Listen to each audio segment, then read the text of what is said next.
انفقوا مما رزقناکم، اے ایمان والوں جو رزق ہم نے تمہیں دیا ہے اسے ہماری راہ میں خرچ کرو، من قبل ان یاتی یوم لا بیع فیہ ولا خلۃ ولا شفاعہ، ایک دن آنے والا ہے کہ کوئی خرید و فروخت نہیں ہوگی، کوئی دوستی کام نہیں آئے گی اور کوئی شفاعت کام نہیں آئے گی۔ یہاں شفاعت سے مراد ہے زبردستی والی شفاعت، جو مشرکین کا عقیدہ تھا کہ ہم جن بتوں کی عبادت کرتے ہیں وہ زبردستی اللہ کے ہاں بخشوا دیں گے کیونکہ اللہ ان کی رد نہیں کر سکتا، یہ والی شفاعت مراد ہے۔ اور کافر کی شفاعت نہیں ہو سکتی، جو مومن کی شفاعت ہے، جو نبی صلی اللہ علیہ وسلم اور علماء اور بزرگان دین کریں گے، وہ شفاعت قرآن ہی سے ثابت ہے۔ سورہ نبا میں اللہ نے بتایا کہ وہ کیا ہے، وہ آیت ہے کہ یوم یقوم الروح والملائکۃ صفا لا یتکلمون الا من اذن له الرحمن وقال صوابا، کوئی اللہ کے سامنے بات نہیں کر سکے گا، سفارش نہیں کر سکے گا مگر جس کو اللہ اجازت دے۔ تو وہ اللہ اجازت کس کو دے گا؟ پیغمبروں کو اور اپنے ماننے والوں کو۔ اور کس کے لیے دے گا؟ وقال صوابا، اور وہ بات بھی درست کرے، یعنی جس کی شفاعت کی میں اجازت دوں انہی کی شفاعت کرے۔ کس کی اللہ اجازت دیں گے؟ صرف ایمان والوں کی۔ اور کتنی اجازت دیں گے؟ وہ اللہ قیامت میں خود اس کی حد بندی کریں گے۔ لیکن کافر کی شفاعت نہیں ہو سکتی، اور شفاعت قہری نہیں ہو سکتی کہ آپ شرک کریں اور آپ یہ سمجھیں کہ یہ جو معبود ہے یا جو بزرگ ہیں جن کی عبادت کر رہا ہوں یہ مجھے زبردستی بخشوا دیں گے اور اللہ ان کی رد نہیں کر سکتا، ایسا نہیں ہے۔ اسی پارے میں آیت الکرسی بھی ہے، اللہ نے اپنی حمد و ثنا کی ہے، اللہ لا الہ الا هو الحی القیوم، اللہ وہ ذات ہے جس کے سوا کوئی عبادت کے لائق نہیں، زندہ ہے، ہر چیز کو تھامنے والا ہے۔ میں چونکہ اس کا لفظ بلفظ ترجمہ اس لیے کر رہا ہوں کہ آیت الکرسی بہت پڑھی جاتی ہے اور حدیث میں اس کی بہت فضیلت ہے۔ آپ صلی اللہ علیہ وسلم نے فرمایا اس سے افضل آیت پورے قرآن میں نہیں ہے۔ فرض نماز کے بعد آپ صلی اللہ علیہ وسلم نے فرمایا جو پڑھے گا اسے جنت میں جانے سے کوئی چیز نہیں روک سکتی۔ اور صحیح حدیث سے ثابت ہے کہ شیطان سے، جنات سے، جادو وغیرہ سے آیت الکرسی انسان کو بچاتی ہے۔ رات کو بھی پڑھ کے سونے کی ترغیب ہے، حضرت ابو ہریرہ کا مشہور واقعہ ہے۔ چونکہ یہ خلاصہ میں پوری تفصیل نہیں بیان کروں گا، شیطان ان کو تنگ کرتا تھا انسانی شکل میں آ کے، حضرت ابو ہریرہ نے آیت الکرسی پڑھی اور نبی نے فرمایا کہ یہ شیطان اب راستہ تمہارا چھوڑ دے گا۔ تو شیطان آیت الکرسی سے ڈرتا ہے، تو یہ رات کو بھی سوتے ہوئے پڑھنی چاہیے، دم کرنا چاہیے اس کا اپنے اوپر، اور نمازوں میں بھی اس کی پابندی کرنی چاہیے۔ یہ جو آج کل جھوٹے روحانی عاملین بنے ہوئے ہیں نا، الٹی سیدھی چیزیں بتا رہے ہوتے ہیں، ان کے پاس جانے کی ضرورت نہیں۔ کسی پہ جن ہو یا کوئی ایسا مسئلہ ہو، جادو، آیت الکرسی پڑھ کے اس پہ دم کریں۔ تو اللہ وہ ذات ہے جس کے سوا کوئی عبادت کے لائق نہیں۔ اور یاد رکھیں جتنا مفہوم ذہن میں رکھ کے جب دم کریں گے تو زیادہ فائدہ ہوگا، اور مفہوم ذہن میں رکھ کے پڑھیں گے تو زیادہ ثواب ملے گا۔ اللہ لا الہ الا هو، اللہ وہ ذات ہے جس کے سوا کوئی عبادت کے لائق نہیں، الحی، زندہ ہے، القیوم، ہر چیز کو تھامنے والا ہے، لا تأخذہ سنۃ، اسے نہ اونگ آتی ہے، ولا نوم، اور نہ نیند آتی ہے، لہ ما فی السماوات وما فی الارض، اسی کے لیے ہے جو کچھ آسمانوں میں اور جو کچھ زمین میں، من ذا الذی یشفع عندہ الا باذنہ، کون ہے جو اللہ کے سامنے کسی کی سفارش کر سکے سوائے اس کی اجازت کے؟ جس کی اللہ اجازت دے گا تو اس کے حق، اس کی تو سفارش ہو سکتی ہے، باقی کسی کی نہیں ہو سکتی، کسی میں دم نہیں ہے۔ یعلم ما بین ایدیہم وما خلفہم، جو کچھ لوگوں کی ماضی میں ان سے پہلے گزر چکا اللہ وہ بھی جانتا ہے، اور جو ان کے سامنے ہے بعد میں آنے والا ہے اللہ وہ بھی جانتا ہے۔ ولا یحیطون بشیء من علمہ الا بما شاء، اللہ تو سب کچھ جانتا ہے لیکن لوگ اللہ کے علم میں سے کسی بھی چیز کا احاطہ نہیں کر سکتے۔ اللہ کے پاس جو علم ہے اس میں سے کچھ بھی حاصل نہیں ہو سکتا الا بما شاء، مگر جتنا اللہ چاہے۔ تو آج دنیا میں جتنی بھی نالج ہے وہ اللہ کے علم کا اربواں اور کروڑواں حصہ بھی نہیں ہے، اور یہ بھی وہ ہے جو اللہ نے چاہا ہمیں دے دیا۔ وسیع کرسیہ السماوات والارض، اس کی جو بادشاہت کی کرسی ہے وہ آسمانوں اور زمینوں پہ پھیلی ہوئی ہے۔ ولا یؤودہ حفظہما، اور آسمانوں اور زمینوں کی حفاظت اللہ کو تھکاتی نہیں ہے۔ وہو العلی العظیم، وہ بلند مرتبے والا اور عالی شان ہے۔ یہ آیت الکرسی ہے جس کا میں نے آپ کو ترجمہ بتایا، آپ ترجمہ کے ساتھ اس کو یاد کریں اور پھر پڑھیں گے تو انشاءاللہ زیادہ فائدہ ہوگا۔ اسی صورت میں اللہ نے یہ بھی بتا دیا لا اکراہ فی الدین، دین میں زبردستی نہیں ہے۔ اسلام میں کافر کو گن پوائنٹ پہ مسلمان نہیں کیا جا سکتا۔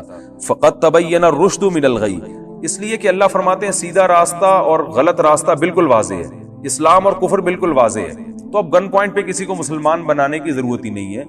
اور جو ہے اتنا واضح ہے کہ جو بھی اس اسلام کے راستے کو فالو نہیں کرے گا وہ اپنی ہاتھوں سے اپنے آپ کو جہنم کے گڑھے میں ڈال رہا ہے. یعنی ہم نے حق اور باطل میں کوئی کنفیوژن چھوڑی نہیں. آج بھی آپ دیکھ سکتے ہیں اسلام کے حکام کو آپ کمپیئر کریں دیگر مذاہب سے تو دودھ کا دودھ پانی کا پانی ہو جائے گا.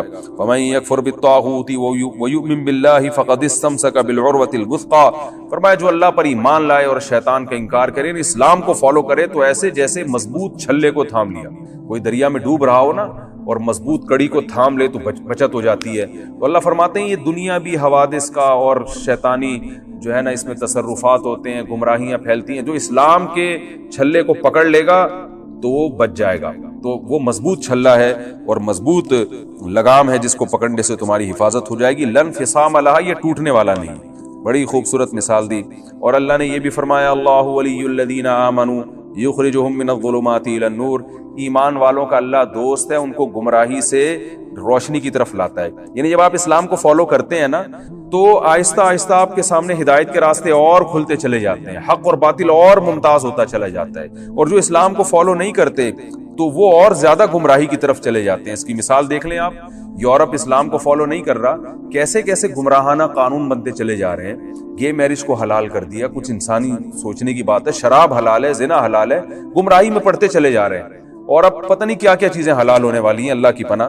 تو اللہ فرماتے ہیں ایمان والے جو ایمان کو فالو کرتے ہیں روزانہ ان کی ہدایت بڑھتی ہے، اور جو اسلام کو فالو نہیں کرتا وہ گمراہی سے گمراہی کی طرف چلے جاتے ہیں اور آئندہ اور زیادہ گمراہ ہو جائیں گے. اسی صورت میں اللہ تعالیٰ نے ابراہیم علیہ السلام کا جو نمرود سے بحث ہوئی تھی وہ بھی ذکر کی.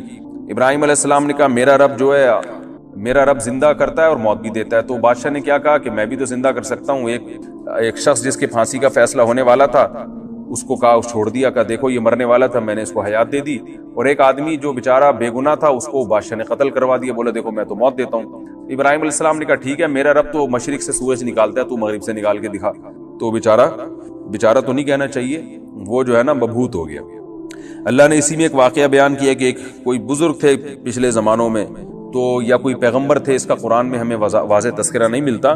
تو انہوں نے کہا کہ اللہ تو جب ہم ہڈیاں ہو جائیں گے کیسے زندہ کرے گا. ان کے دل میں کوئی شبہ یا شک نہیں تھا، بس ویسے ہی اطمینان قلب کے لیے. تو قرآن کہتا ہے کہ اللہ نے ان کو موت دے دی. کالذی مر علی قریۃ وہی خاویۃ علی عروشہا. ایک بستی کے پاس سے گزرے جو تباہ ہو چکی تھی. تو انہوں نے کہا اللہ یہ تو مر گئے، کھپ گئے، کیسے قیامت میں دوبارہ زندہ ہوں گے. اللہ نے انہی کو موت دے دی اور 100 سال کے بعد اللہ نے ان کو اٹھایا. اور پھر اللہ نے پوچھا بتاؤ تم کتنے دن سوئے ہو، یہ کتنے دن تمہیں پر موت واقع ہوئی ہے. انہوں نے کہا 1 دن یا اس سے بھی آدھا. اللہ نے کہا کہ تمہیں میں نے 100 سال تک موت دی ہے، 100 سال کے بعد اٹھایا ہے. فانظر الی طعامک و شرابک لم یتسنہ. اپنا کھانا اور پینا دیکھو ذرا بھی خراب نہیں ہوا، 100 سال تک اللہ نے اس کی بھی حفاظت کی. وانظر الی حمارک. اور اپنے گدھے کی طرف دیکھو، گدھا جو ہے نا مر کے ہڈیوں کا ڈھانچہ بن چکا تھا، اللہ نے اسے زندہ کر دیا. کہا یہ اپنے گدھے کی طرف دیکھو. وَلِنَجْعَلَكَ آیَةً لِلنَّاسِ وَانظُرْ إِلَى الْعِظَامِ كَيْفَ نُنشِزُهَا. دیکھو ان ہڈیوں کو ہم کیسے دوبارہ اکٹھا کرتے ہیں. ثُمَّ نَكْسُوهَا لَحْمًا. ان پہ گوشت کیسے چڑھاتے ہیں. ان بزرگ یا جو پیغمبر تھے یا بزرگ تھے، قرآن میں اس کا تذکرہ نہیں ہے، انہوں نے دیکھا تو وہ ساری بوسیدہ ہڈیاں جمع ہوئی ہیں اور پورا گدھا دوبارہ گدھا بن کے کھڑا ہو گیا. تو اللہ نے فرمایا جو گدھے کو دوبارہ زندہ کر سکتا ہے وہ انسانوں کو کیوں زندہ نہیں کر سکتا. اس طرح سے میں زندہ کروں گا. پھر ابراہیم علیہ السلام کا بھی اللہ نے تذکرہ کیا. ابراہیم علیہ السلام نے اللہ سے پوچھا اللہ تو مردوں کو کیسے زندہ کرے گا. اللہ نے فرمایا ابراہیم کیا تجھے یقین نہیں ہے. قال بلا ولکن لیطمئن قلبی. کیوں نہیں ہے اللہ، مجھے تیرے وعدوں پر یقین ہے، بس میں چاہتا ہوں اور اطمینان ہو جائے. تو اللہ نے کہا خذ اربعۃ من الطیر. اے ابراہیم آپ 4 پرندوں کو لیں، فصرہن الیک. کسی مخصوص آواز سے ان کو مانوس کریں، پھر ان کو ذبح کر کے ان کے گوشت مکس کر کے 4 پہاڑوں پہ، چاروں کناروں پہ، چاروں طرف ان کے ٹکڑے مکس کر کے ڈال دیں. پھر کیا کریں آپ کہ ثم اجعل علی کل جبل منہن جزءا ثم ادعہن. پھر جس آواز سے جس پرندے کو مانوس کیا وہ آواز نکالیں. جیسے ابراہیم علیہ السلام آواز نکالتے، چاروں پہاڑوں سے اس خاص پرندے کی بوٹیاں اور پر اڑ کے جڑتے اور پرندہ وہ چلتا ہوا چلا آ جاتا ابراہیم علیہ السلام کی طرف. تو وَاعْلَمْ أَنَّ اللَّهَ عَزِيزٌ حَكِيمٌ. اللہ نے یہ منظر ابراہیم علیہ السلام کو دکھایا اور فرمایا یقین کر لے اللہ زبردست غالب ہے اور حکمت والا ہے. غالب کا مطلب جو چاہے کرتا ہے، مردوں کو بھی زندہ کر سکتا ہے. اور حکمت والے کا مطلب ہر ایک کو زندہ کر کے دکھائے گا نہیں وہ، کیونکہ ایسے سب کو اللہ دکھاتے پھر تو غیب پر ایمان تھوڑی رہا، پھر تو سارے کافر مسلمان ہو جائیں. تو اللہ اپنی قدرت دکھاتا ہے جس کو چاہتا ہے. اور جو اصل قدرت اللہ نے دکھائی ہے وہ تو تمہیں پانی سے جب انسان بنایا، نطفے سے انسان بنا دیا، تو یہ قدرت